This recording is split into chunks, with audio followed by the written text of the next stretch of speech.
طيب السلام عليكم ورحمة الله وبركاته. إن الحمد لله نحمده ونستعينه ونستغفره ونعوذ بالله من شرور أنفسنا ومن سيئات أعمالنا. من يهدي الله فلا مضل له ومن يضلل فلا هادي له، وأشهد أن لا إله إلا الله وحده لا شريك له، وأشهد أن محمدا عبده ورسوله، وصلى الله وسلم على نبينا محمد وعلى آله وصحبه وسلم تسليما. حياكم الله مساءكم الخير. And we are here today, بإذن الله تعالى, studying DaaruSsunnah, the foundations of the Sunnah. And we have reached a point where, inshallah ta'ala, there is definitely points which solidify the Salafis' methodology and bona fide his foundations by way of adhering to who, first and foremost, when it comes to these books, who we adhering to? Muhammad ﷺ and his teachings. And who preserves those teachings? The companions. And that goes back to our first principle, which is تمسك بما كان عليه أصحاب رسول الله والاقتداء بهم, meaning holding on to that which the companions of the Messenger ﷺ were upon, والاقتداء بهم, and following them in that. For example, the hadith, عليكم بالسنة والسنة الخلفاء الراشدين المهديين من بعدي عضوا عليها بالنواجذ, meaning upon you is my sunnah and the sunnah of the four rightly guided successors. Who are they? Abu Bakr, Umar, Uthman, and Ali, and they are from the Sahaba. But these four, the Prophet ﷺ, he specified with what? To follow their sunnah, because it's my sunnah. So the sunnah of Abu Bakr, yeah, the sunnah of Abu Bakr, and the sunnah of Umar, and Uthman, and Ali, the Prophet ﷺ has attributed that as something we should follow. Yes, because it goes hand in hand. These are shay'an mutalaziman. Rasulullah wa ashab, and his companions. Yeah? Wa ashabuhu.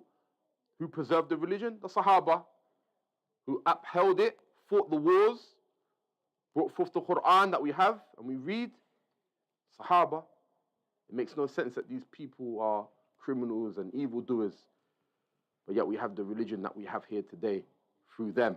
Yeah, and we always mention this ayah in Surah An-Nisa.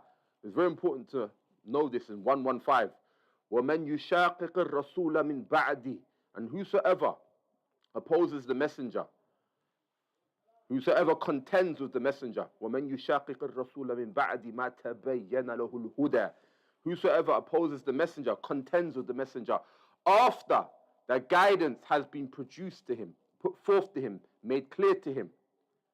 Listen carefully. وَمَنْ يُشَاقِقِ الرَّسُولَ مِنْ بَعْدِ مَا تَبَيَّنَ لَهُ الْهُدَى وَيَتَّبِعْ غَيْرَ السَّبِيلِ الْمُؤْمِنِينَ, and he follows a way other than the mu'mineen. Who are the mu'mineen here? The Sahaba.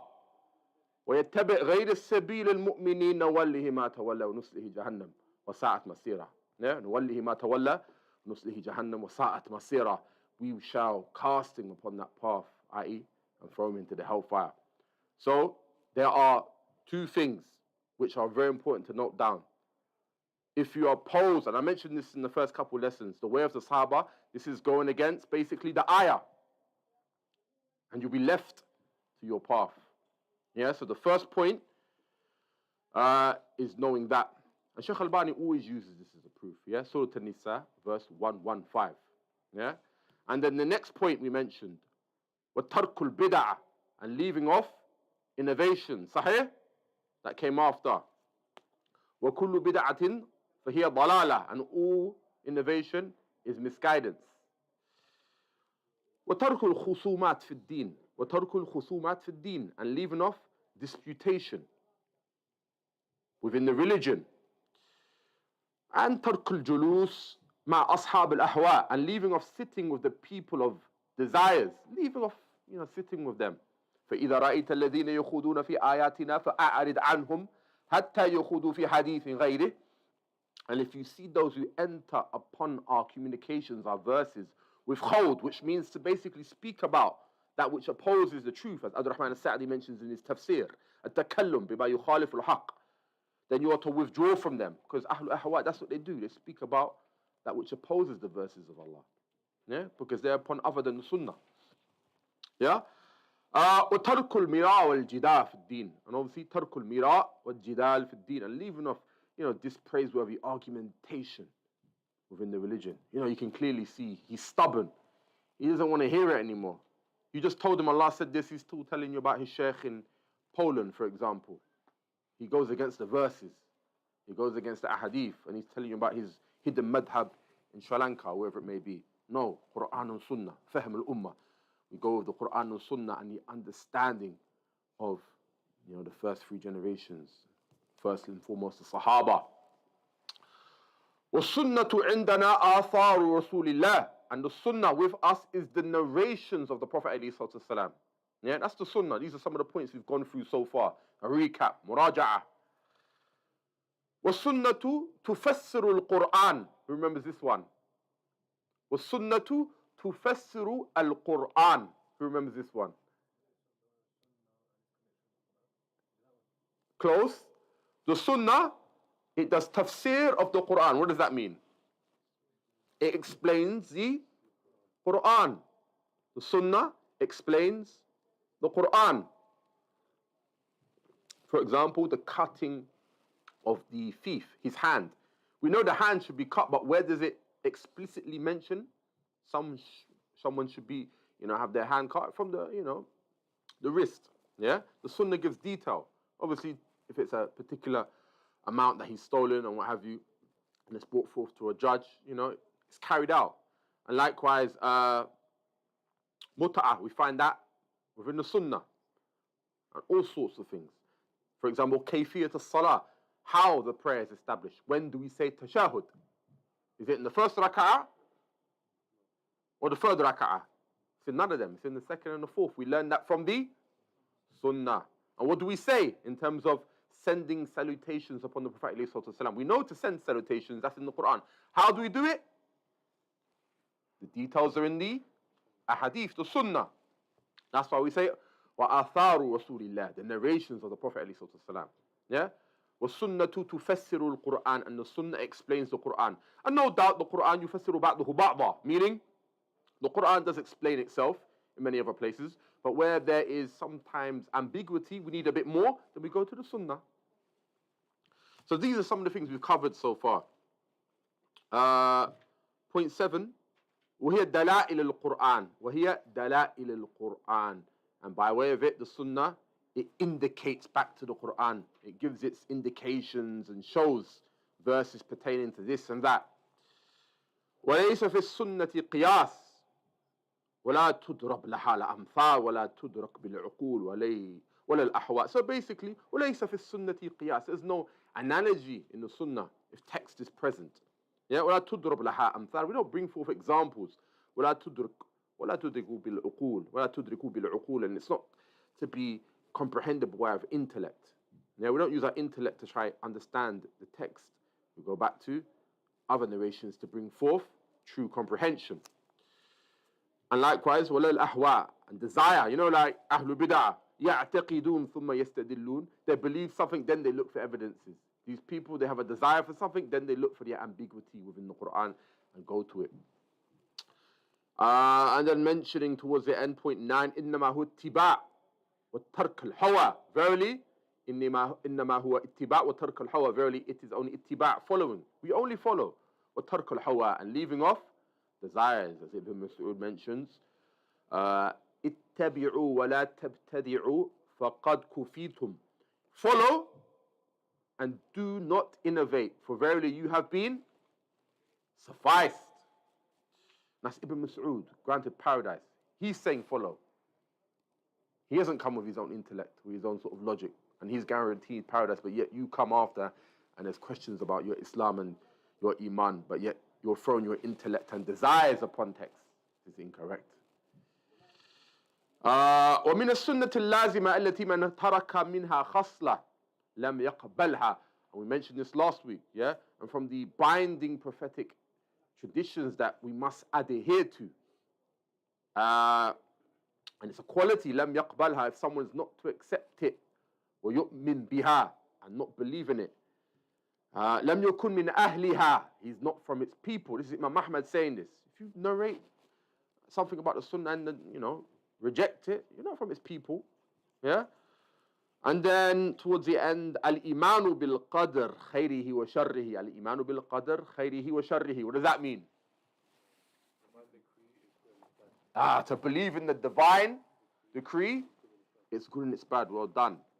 And then pertaining to that, wal tasdiq, or tasdiq bil ahadith fihi, and holding the narrations pertaining to qadr, the good and the bad, to be true. Not just saying I believe in it, the good and it's bad. You have to hold the narrations to be true, because some people negate the narrations. So they say, I believe in it, but that narration I'm not too sure about. But we're not too sure about you. Some people, they come like that, as if they're heavyweights within Islam and the ulama and them some sort of graduate. They start putting doubts upon the narrations. SubhanAllah, you came about 6 years, there's doubts about you. Qadr has been believed in from the very beginning. Yeah? Wal imanu biha, and believing in them. Yeah, as you all know the hadith, i'malu. Yeah, work righteous deeds. Ma shittum, that which you wish to do. For kullun muyassar lima khuliqa lahu.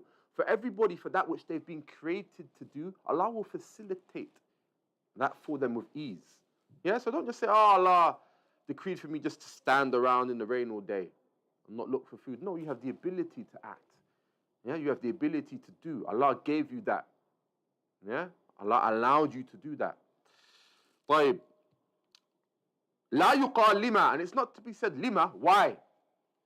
ولا كيف, and how? إنما هو التصديق والإيمان بها, verily it's holding it to be true and believing in it. And then today's narration, before we get to that, is, apologies, I'll read it from here anyway. It's only short anyway. التسليم للنصوص النبوية والإيمان بها. التسليم للنصوص النبوية والإيمان بها. So he goes on to say, submitting to the prophetic narrations, تسليم للنصوص النبوية والإيمان بها. Submitting to the prophetic narrations and holding them to be true. Believing in them. And it's a short one, but we'll read it anyway. وَمَنْ لَمْ يَعْرِفْ تَفْسِيرَ الْحَدِيثِ. Yeah? وَمَنْ لَمْ يَعْرِفْ تَفْسِيرَ الْحَدِيثِ. And whosoever doesn't know the understanding of a narration. وَمَنْ لَمْ يَعْرِفْ تَفْسِيرَ الْحَدِيثِ. وَيَبْلُغْهُ عَقْلُهُ. And his intellect hasn't somewhat come to that level where he can understand it fully. He cannot fathom it. Sometimes that's the case. كُفِيَ ذَلِكَ وَأُحْكِمَ لَهُ. So it's upon him still to hold it to be true, even if he doesn't understand it. فَعَلَيْهِ الْإِيمَانُ بِهِ وَالتَّسْلِيمُ لَهُ. And upon him is to believe and still submit towards it. مثل الحديث الصادق المصدوق. And it goes on to say, such as the hadith was the truthful, the one to be believed in. Yeah? ما كان مثله في القدر. Describing the divine decree as it comes in the actual text. ومن لم يعرف تفسير الحديث ومن لم يعرف تفسير الحديث ويبلغه عقله. And whosoever doesn't understand, basically, the narration, doesn't fully fathom it. This is the case in many cases. فقد كفي ذلك وأحكم له. His intellect hasn't somewhat come to that extent yet to understand, then it's sufficient for him to simply submit and believe. Some people, it's like, their intellect's reached the point where it's so high, I don't understand a narration, it can't be true. That's not how it is. Yeah, that's not how it is. And then he goes on to say, the Shaykh, لا يكلف الله نفسا إلا وسعها. Allah doesn't burden the soul beyond its ability, or Allah does not burden the soul beyond its capacity to understand. Yeah? بعض النصوص قد تفهمها. Some of the text you could understand, he goes on to say, the Shaykh حفظه الله تعالى. ولكن ما هي الحكمة والغاية منها. So what's the wisdom and the sole objective from this? وَمَا هُوَ السِّرُّ مِنْ وَرَائِهَا. And what's the secret behind all of this? فَعَلَيْكَ بِالْإِيمَانِ وَالتَّصْدِيقِ. فَعَلَيْكَ بِالْإِيمَانِ وَالتَّصْدِيقِ. So upon you is to believe and hold it to be true. لأن هذا مقتضى الإيمان. For verily this is a preposition, or from the prerequisites of faith, iman. والمقتضى التصديق, and also from that which is compulsory to believe in when it comes to holding this to be trustworthy. آمنت بالغيب آمنت بأن محمدا حق. And verily, I believe in the unseen, the ghaib, and that Muhammad alayhi salatu wasalam is true. وأن القرآن حق وما جاء به محمد حق. And that the Quran is true, and that which the Quran comes with is true. So what Muhammad alayhi salatu wasalam came with is true. Yeah? That which is authenticated by way of the muhaqqiqun and the muhaddithun, these people that authenticate narrations. And that the Quran is haqq. And I thought I'd bring this narration because it's really interesting. It's outside of the text. But have you ever heard of this hadith? Yeah? This hadith is إِنَّ اللَّهَ يَرْفَعْ بِهَذَا الْكِتَابِ أَقْوَامًا وَيَدَعُ بِهِ الْآخَرِينَ.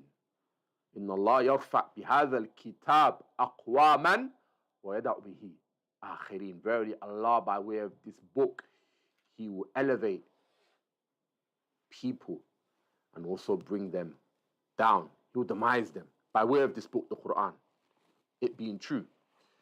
And this goes back to a story. His statement, indeed Allah raises people by way of this book, the Quran, which is haqq, and by it He lowers others.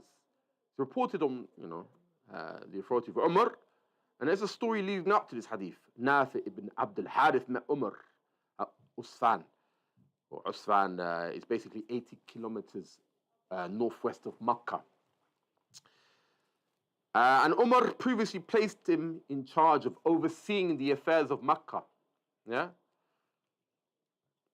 So he placed this individual in charge of overseeing the affairs of Makkah. This is a big job now. Yeah? Umar said to him, who did you leave in charge of the affairs of Makkah? This is not just, just any old job like, watch my shop for a bit or watch my bike when you go around the corner. No, this is the affairs of the people of Makkah. He said, who did you leave? He replied, Ibn Abza. Ibn Abza. Umar said, who is Ibn Abza? He said, he's one of our freed slaves. And he replies, you left a free slave behind in charge of them, meaning an individual that was once, Mamluki was once owned by someone. You left him in charge of the affairs of the people of Makkah? Exclaimed Umar. He responded, verily, he is a reciter of the book. Qari' bi kitabi Rabbina. He's a reciter of the book. And he's a scholar. He's faqih, he's a alim in inheritance. Warath. Upon this, Umar then said, indeed, your Prophet said this hadith, Inna Allah yarfa' bi hadha al-kitab aqwaman wa yad'u bihi akharin. Verily Allah, by way of this book, He will raise people and lower others. And this is the reality of the Quran being haqq. Yeah? And carrying on in reading. Not that one.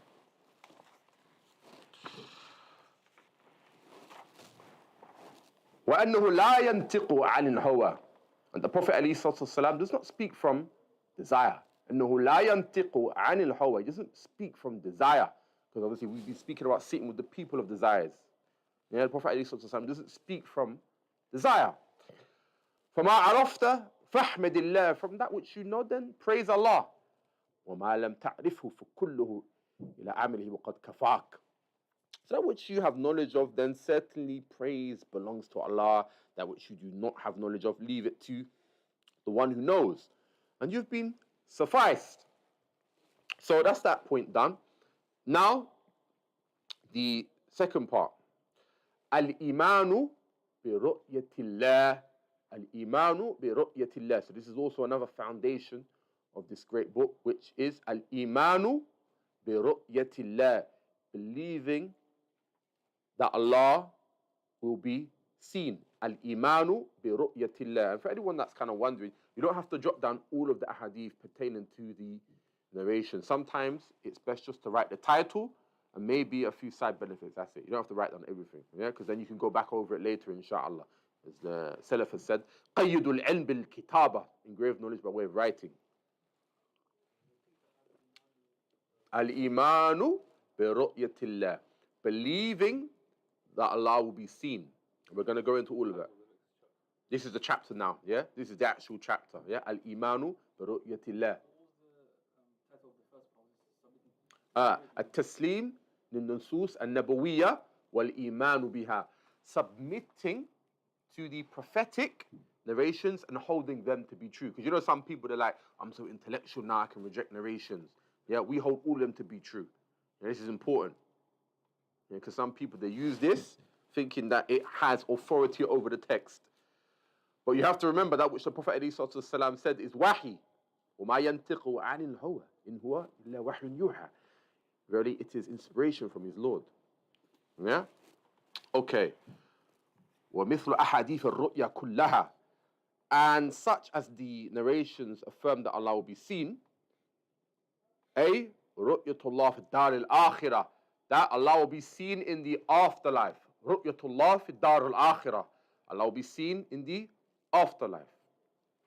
فعلى العبد أن يؤمن بأن الله يرى, upon the slave of Allah is to believe that, yes, Allah will be seen في الدار الآخرة, in the afterlife.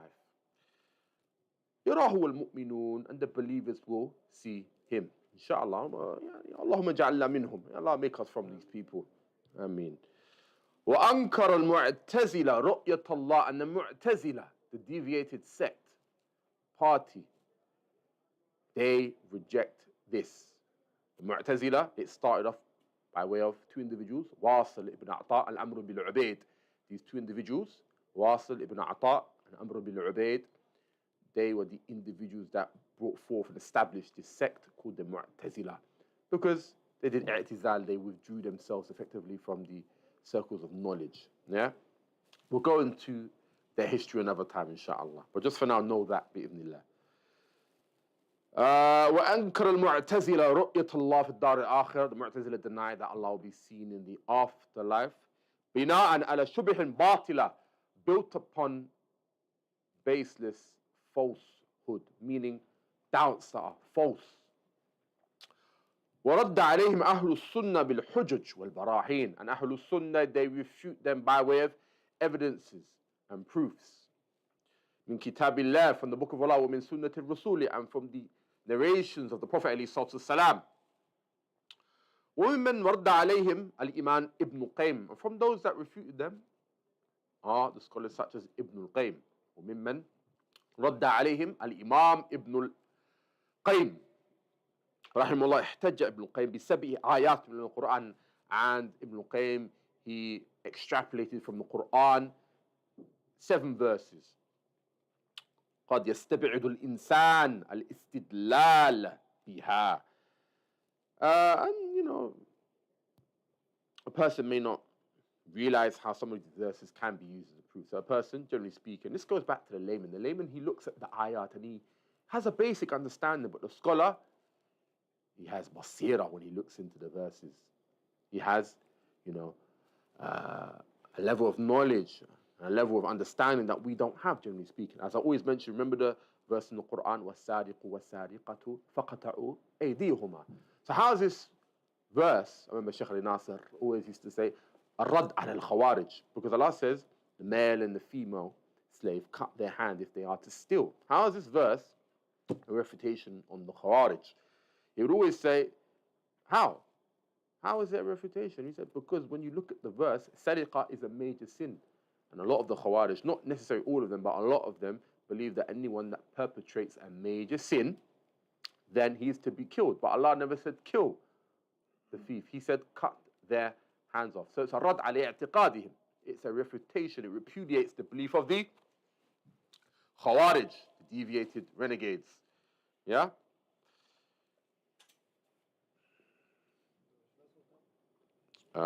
Say again. We'll get it later, inshallah, yeah?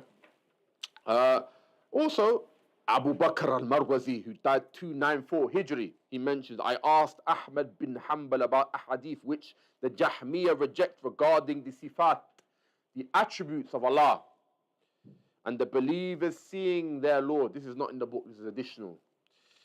Yawm al-Qiyamah, the believers seeing their Lord. Look, we're going back, early scholars now. This is Abu Bakr al-Marwazi, who died 294 Hijri. He narrates, I asked Ahmad bin Hanbal about the hadith which pertain to seeing Allah. And that Jahmiyyah are known to reject this. Allah, his descent, i.e. to the lowest heaven. And the throne, he was asked about it. So Abu Abdullah declared them all to be authentic. That's Imam Ahmad. He declared them all to be authentic. And said the scholars have received with great acceptance. And we pass on the narrations as they come to us. Yeah, we pass the narrations on to others as they come to us. And this is in the Tabaqat al-Hanabila, Ibn Abi Ya'la. So this is Salaf now. So moving on, he goes on to say, وَلَكِنْ إِذَا تَأَمَّلَهَا يَجِدُ أَنَّهُ عَلَى الصَّوَابِ فِي الْإِسْتِدْلَالِ بِهَا رَحِمَ اللَّهِ مِنْهَا. Or رحمه الله منها قوله تعالى تبارك وتعالى. طيب. ولكن إذا تأمل يجد أنه على الصواب. So if you were to like really observe and pay attention, you're going to realize that he's upon the correct path. Imam Ibn Qayyim. في الاستدلال بها, in extrapolating verses from the Quran. رحمه الله, may Allah have mercy upon him. Minha, and from the proofs in which we use to show that Allah will be seen. This is the first proof now.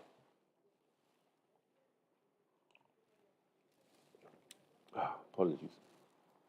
وَاتَّقُوا اللَّهِ, fear Allah, وَاعْلَمُوا, and know, أَنَّكُمْ مُلَاقُوهُ وَبَشِّرِ الْمُؤْمِنِينَ. This is the first proof. And fear Allah, and know, وَاتَّقُوا اللَّهِ وَاعْلَمُوا, fear Allah, and know, أَنَّكُمْ مُلَاقُوهُ وَبَشِّرِ الْمُؤْمِنِينَ. Yes. So fear Allah and know that you are to meet Him. You're going to meet Him. Allah Tabarak wa Ta'ala, obviously the believers here. And give glad tidings to the believers. وَبَشِّرِ الْمُؤْمِنِينَ وَبَشِّرِ الْمُؤْمِنِينَ. قال واللقاء لا بد فيه من الرؤية والمعاينة. So he goes on to say, and Sheikh Khalid Dufari mentioned this as well. Liqa, who knows what liqa means? Meeting. It means to meet. Laqituka, I met you. Yeah? Laqiya, he met. Yeah? Liqa means to meet. لا بد فيه من الرؤية والمعاينة.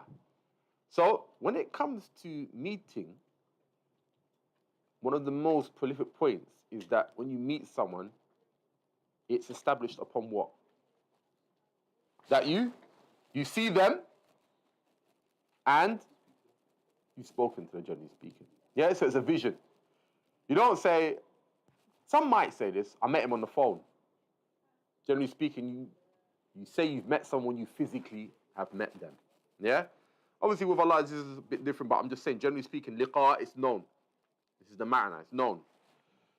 هذا ما تقتضيه لغة العرب, and this is what, is comprised of when the Arabic language is spoken. This is what's understood. Yeah? واحتج أيضا, and from the proofs that have been derived, قال إن الآيات التي يتعلق بها, and verily from the verses which are connected to this subject, i.e. seeing Allah in the afterlife, الذين ينكرون رؤية الله, those who, deny seeing Allah, مثل قوله تعالى, is the statement of Allah. So we're going to go into this verse that we're going to extrapolate some proofs from. لا تدركه الأبصار وهو يدرك الأبصار وهو اللطيف الخبير. So Allah says, لا تدركه الأبصار, no vision can grasp. Yeah?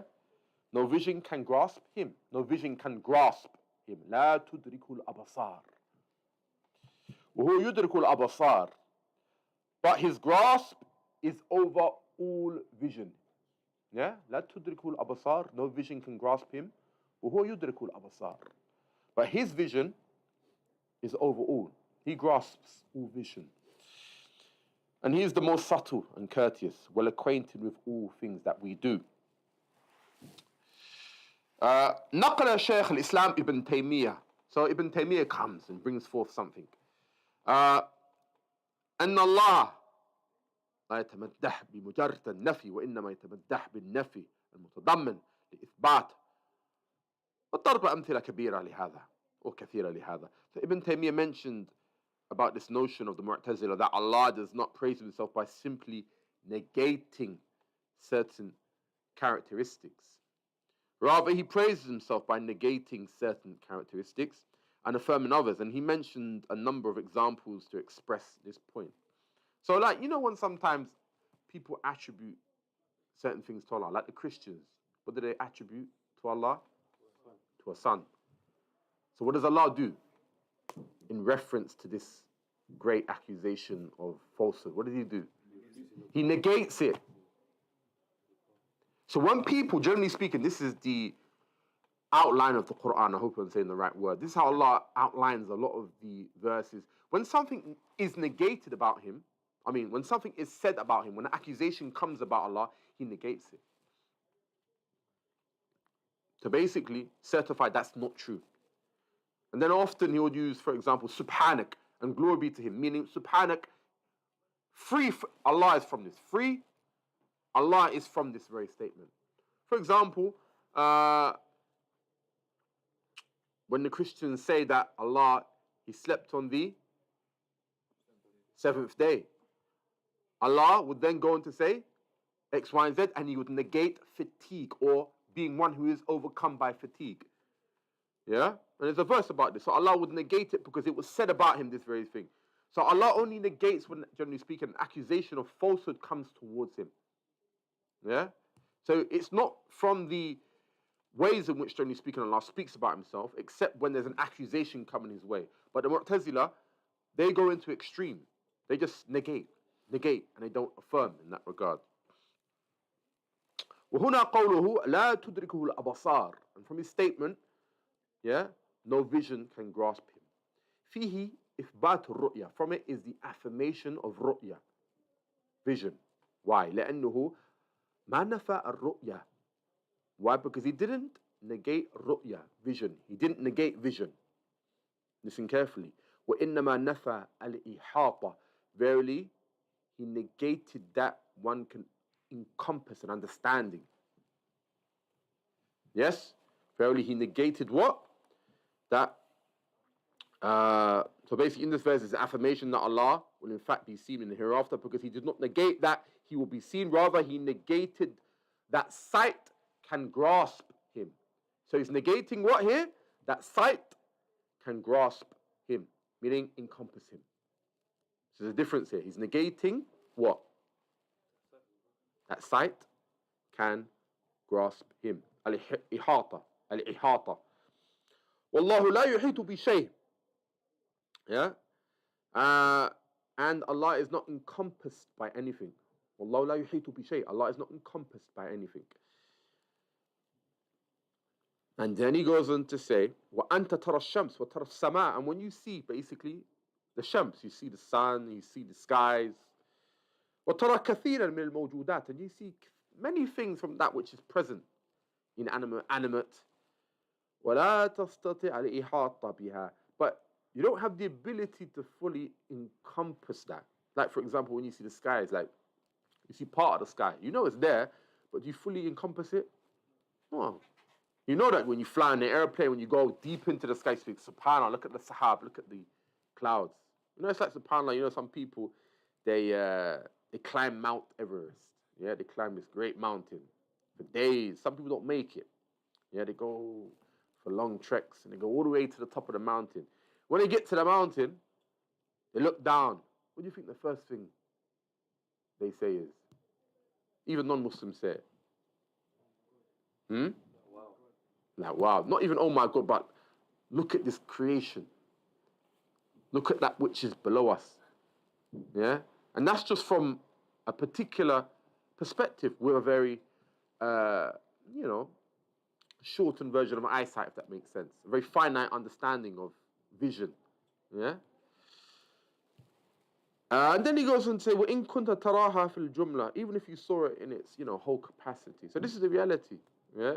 Just because you went to the top of the mountain and you saw a lot of that which, you see from the top, it doesn't mean you can encompass everything that you have seen.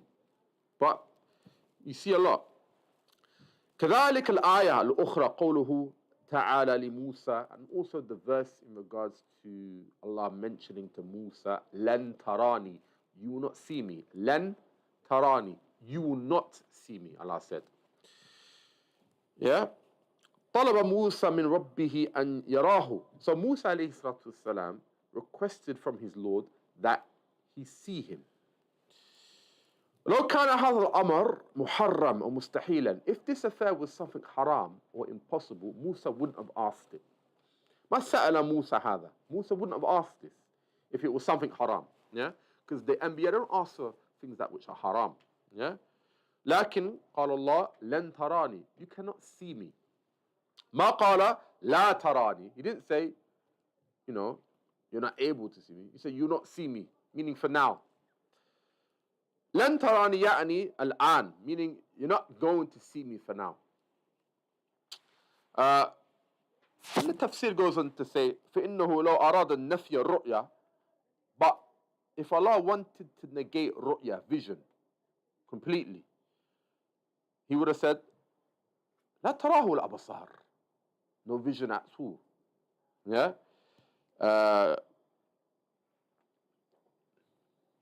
Would be allowed for anyone to see him. Yeah? So if Allah wanted to negate the seeing of him, he would have said, لا تراه الأبصار. So it's known from the verse that it's not a proof of the one who adopted the school of the Mu'attala, those who basically vacate Allah of any attributes and names, and those who reject seeing the Lord in the afterlife. And then he goes on to say, so basically Musa alayhi salatu wasalam, he would not ask of Allah that which is muharram, mustahil. He would not ask of Allah that which is haram or impossible. Rather, Allah negated it for that time being. It doesn't mean, because some people call this len as Zamakhshariya. Zamakhshari was like a big scholar from the Mu'tazila. He was good in Arabic. Yeah, they used this len, they say len as Zamakhshariya, and they tried to bring forth that this len means you can never see Allah. But this is not correct. Because the Anbiya don't ask of Allah that which is impermissible or impossible, if that makes any sense. And then he mentions in the Quran, فَلَمَّا تَجَلَّى رَبُّهُ لِلْجَبَلِ جَعَلَهُ دَكًّا. And when his Lord appeared to him in the mountains, جَعَلَهُ دَكًّا. When his Lord appeared to him in the mountains, he made it collapse to dust. لكن موسى لا يطيق في هذه الدنيا رؤية الله. So basically, Musa alayhi salam, within this very dunya, this worldly life we live, he cannot, bear the vision or see Allah. Yeah? He cannot enjoy the reality of seeing Allah in this life. And likewise, the physical structure of the human being is not capable to do so. Yeah? تركيب البشر الآن لا يطيقون به رؤية الله تبارك وتعالى. So the physical structure of how we are, it would not, be able to see Allah. It's not built like that.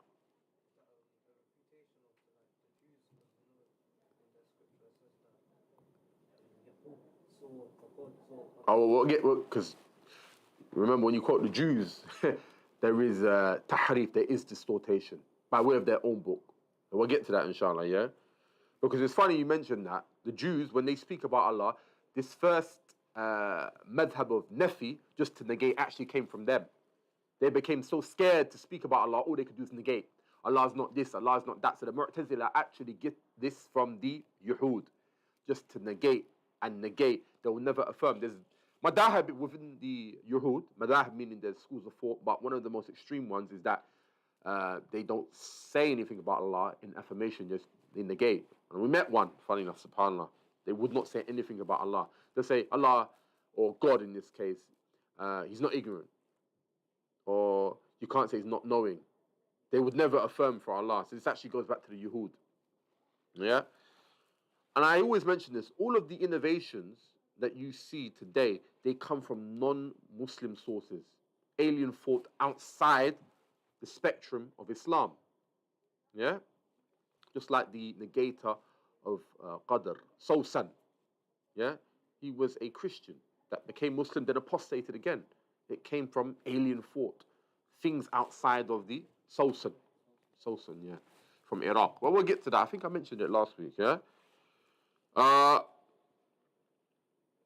then he goes on to say, وَفِي الْحَدِيثِ الصَّحِيحِ, and in a authentic narration, hijabuhu nur, his veil is light.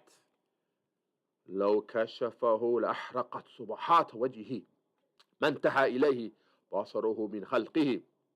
So Allah's veil is light. If he withdraws it,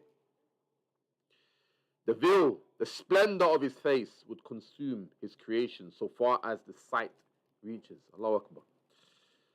فالتكوين البشري الآن ما يتحملون رؤية الله ما يتحملون رؤية الله تبارك وتعالى. So the physical makeup of how humans are, it can't bear the vision of Allah in this life, how we are. It can't bear the vision of Allah.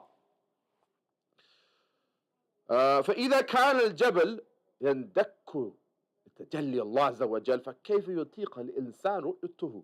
So basically he goes on to say, if the mountains turn to dust from the majestic appearance of Allah, how can a human possibly endure seeing Allah in this world, basically? لكن الله سبحانه وتعالى إذا بعث عباده وأدخلهم الجنة وكذا وكذا يعني يدخلهم بهيئة وتركيبية مهيئة لرؤية الله عز وجل. So he goes on to say, but when Allah, the glorious and majestic, resurrects the slaves and enters them into paradise, and they enter with a physical composition that is prepared to see Allah. So Allah will obviously, when he enters them into paradise, the physical composition of how, inshallah we're going to be, may Allah allow us to enter us into paradise.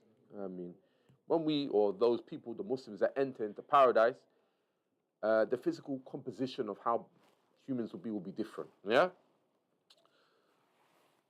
ومن الآيات, and from the verses, and this verse is very good. Yeah, all of the verses are good, but this is another proof in something. للذين أحسنوا الحسنى وزيادة. للذين أحسنوا الحسنى وزيادة. Yeah? For those that أحسنوا الحسنى. For those that had done good.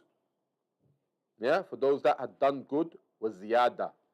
Here, يعني فسرها الرسول الكريم بالرؤيا كما في حديث الصحيح. So basically the Prophet ﷺ فسرها, he explained that the ziyada is ru'yatullah. Ziyada here is the seeing of Allah.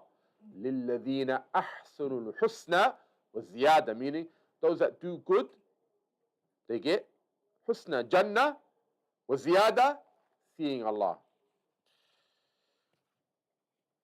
يعني هذه زيادة الحسنى الجنة والزيادة هي رؤية الله تبارك وتعالى وهي أفضل من الجنة. And obviously seeing Allah is better than Jannah. Allahu Akbar. Yeah? والله يقول لعباده بعد أن يدخلوا الجنة. And Allah will say to his servants after they enter into paradise, هل تريدوا شيئا أزيدكم? You guys want something else that I may increase you in? قالوا ماذا نريد?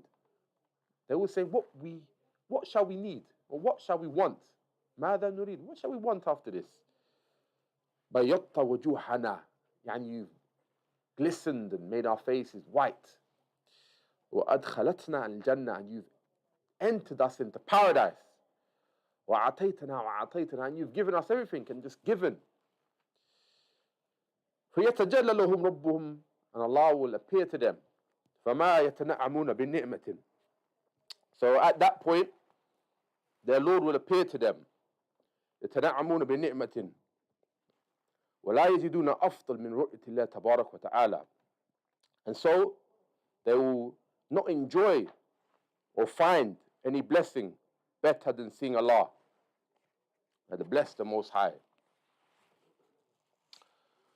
والأحاديث كما قلنا بلغت 30 في إثبات رؤية الله. And in regards to the narrations, as we've said about this topic, they've reached to about 30 narrators concerning that the believers will see Allah in the hereafter.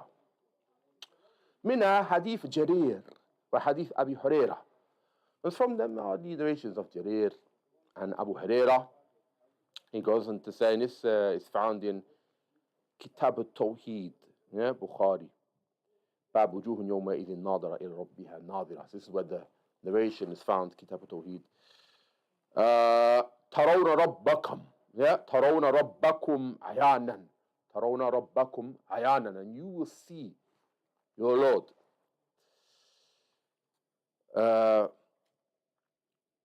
كما ترون الشمس ليس دونها سحاب وكما ترون القمر ليلة البدر ليس دونه سحاب. ترون ربكم عيانا كما ترون الشمس. So he goes on to say, you will see your Lord on the day of resurrection as you see the full moon. And, well, as you see the sun ليس دونها سحاب وكما ترون القمر ليلة البدر. طيب. Yeah. So you will see your Lord on the day of resurrection. You will see your Lord on the day of resurrection as you see, the sun and the moon, the full moon, and you will have no difficulty in seeing Him. هذا فيما يتعلق بالرؤيا. And this is what's connected to the vision, or seeing Allah, should I say? يتعلق بالرؤيا. This is what is connected to seeing Allah. Now I'll skip some of the Arabic here. So even if they found it difficult to fully fathom, or may sound repugnant to their ears, meaning the ears of the people who follow falsehood as the people of truth, they accept these narrations with welcoming chests. Yeah. وإنما عليه الإيمان بها. And verily, we're to hold these narrations to be true. We have faith in these narrations. لما ظهرت الفتنة وإنكار رؤية الله وهناك أناس يشوشون. So when the trials appeared, and the people began to deny that Allah will be seen in the hereafter, people began to stir up confusion. Yashawishun. Yeah? Mentioning that these narrations were repugnant. Does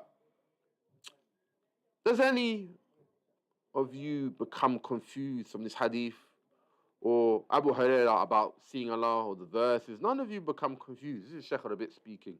And not one of you is disturbed by the prophetic narrations, but the people of falsehood are clearly disturbed. Therefore, they are the ones who, mention this type of speech. وإن لم يرد منها حرفا واحدا لأن الرسول لا ينطق عن الهوى. So, they're not rejecting one letter from the hadith that the reliable reporters have narrated. This is because the messenger does not speak from desire. The messenger does not speak from desire. لأن الرسول لا ينطق عن الهوى لا يقول إلا حق. He doesn't say except that which is truth. Yeah. ولما قال له عبد الله ابن عمر يقولون لا تكتب من محمد وهو بشر يتكلم في حال الرضا والغضب.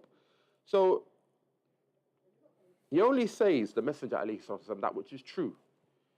And when Abdullah bin Amr said to the Prophet that the people say, do not write, قال الرسول اكتب. The Prophet عليه الصلاة والسلام said, write, اكتب.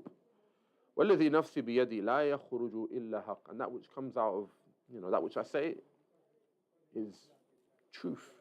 Nothing comes out of my mouth except that it is truth. وما ينطق عن الهوى. And he doesn't speak from desires. إن هو إلا وحي يوحى. Verily it's only inspiration from his Lord.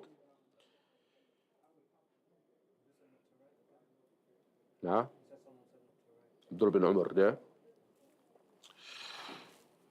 So he goes on to say, and then, we're almost there. We've basically finished. So, تعليقا على هذه الآية, in commentary of this verse, وأنه لا ينطق عن الهوى, or لا ينطق عن الهوى, that he doesn't speak from desire, إن هو إلا وحي يوحى, where it's only inspiration from his Lord. Basically, nothing from hawa emanates upon the tongue of the messenger. Yeah, nothing from hawa emanates upon the tongue of the messenger. Desire. Nothing comes from his mouth except that which is truth. لا يتبع إلا ما أوحى الله إليه من الهدى والتقوى. And he only follows that which his Lord has inspired him to do from huda, guidance, and taqwa, and piety. في نفسه, upon himself, وفي غيره, and likewise others. ودل هذا على أن السنة وحي. And this is indicative of the fact that the sunnah is revelation, it's wahyun, it's inspiration. Yeah? But there is a farq obviously between the Quran and the Sunnah in one particular regard. Who knows? We did this in tafsir Surah Al-Fatiha. Tafsir Surah Al-Fatiha. Who remembers the farq between the Quran and the Sunnah? Even though they're both wahy from Allah, the wahyain, do you remember some of the differences? The wording of the Sunnah is not from Allah. What the meaning is, but in the Quran, the wording of the Sunnah. They actually say the qawl al-sahih is that it's actually the messenger speaking in the ahadith qudsiyya. Yeah? It's actually Allah speaking in ahadith qudsiyya. But the main differences between the ahadith and the Quran, yeah? The Quran is kalamullah, غير مخلوق, we're going to do that. Speech of Allah, not created. The Quran is recited with melody, it's ruqya. Yeah? As for the ahadith, it's a bit different. It's not necessarily ruqya, and neither do we recite it with melody. Yeah? So there are some differences with the Quran. Some of the madahib, some people of the school of thought say that the Quran, you have to read it with wudu. You have to read it with wudu. Everyone knows wudu. But as for the ahadith qudsiyya, even though it may be wahi, a lot of them say you don't have to read that with wudu. You see it? We did an explanation of Surah Al-Fatiha. And as you know, the whole Quran is sahih. It's not like a da'if ayah. No. But as for ahadith qudsiyya, yeah, some of those narrations might be da'if. Some of them are sahih, some of them are hasan. There's different levels to it. But all of the Quran is sahih. So even though they're, wahyain, Quran and Sunnah, the Quran is obviously slightly different in terms of it being the kalam Allah. And then he goes on to say, yes, wahyun min Allah li rasulihi is revelation from Allah to his messenger, alayhi salatu wassalam. كما قال وأنزل الله عليك الكتاب والحكمة وأنزل الله عليك الكتاب والحكمة, and Allah has sent down upon you الكتاب, the Quran, والحكمة, the hikmah is the Sunnah. وأنه معصوم فيما يخبر به عن الله, and that which the Prophet ﷺ speaks on behalf of Allah, he doesn't make mistakes in. Yeah, not like this individual, Allah Musta'an, that says the Prophet ﷺ, he made mistakes in the means of da'wah. No. وعن شرعه, and that which the Prophet ﷺ comes with in terms of his legislation, there's no mistake in that. لأن كلامه لا يستر عن الهوى. That's because his speech does not come about from desire. وإنما يستر عن وحي يوحى, verily, or يستر عن وحي يوحى, verily, the speech of the Messenger عليه الصلاة والسلام is inspiration that has been inspired to him. And upon that note, جزاكم الله خير. Before the live stream somewhat finishes, what's one thing we learned today? One thing, one benefit you can take away, even if it be an easy benefit, I'll let you have it. Any benefit that we learned today, not last 2 weeks, today's lesson, Bismillah. Well done. The Mu'tazila ankaru ru'yatullah. Yeah, the Mu'tazila, they deny that Allah will be seen. But Allah will be seen. Sah? What's the verse? You remember? لا تدرك الأبصار. No vision can grasp him. وهو يدرك الأبصار. Yeah? هو اللطيف الخبير.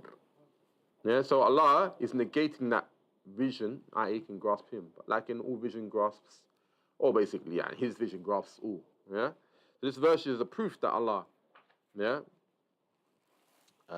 inshallah will be seen.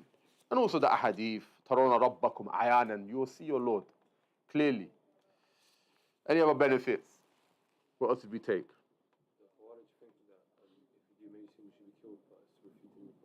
Yes, we mentioned that verse. Anything else? Yeah, Ibn Abza, yeah. The Quran raises people. Yeah. إن الله يرفع بهذا الكتاب أقواما ويدع به آخرين. Allah, by way of this book, He will raise people, and by way of it, He will also debase certain individuals. And yeah, well, upon that note, جزاكم الله خير وصلى الله وسلم على نبينا محمد وعلى آله وصحبه وسلم. بارك الله فيكم.